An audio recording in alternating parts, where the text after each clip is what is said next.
lalong-lalo na po nung ang kanyang ama ay nabansagan at nabigyan po at kinilala bilang most corrupt noong 2017. Matatandaan niyo po ba yun nung, kailan po? Noong 2016 ay runner-up lamang ang Pangulo. Ito. Noong 2016, runner-up lang si Pangulo bilang most corrupt. Siya ay kinilala ng Organized Crime and Corruption Reporting Project.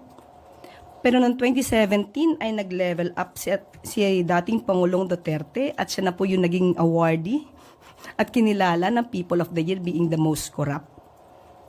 At inamin din naman po niya sa kanyang statement ni Pangulong Duterte na siya ay corrupt at siya ay nagnakaw. Pero naubos na nga lang.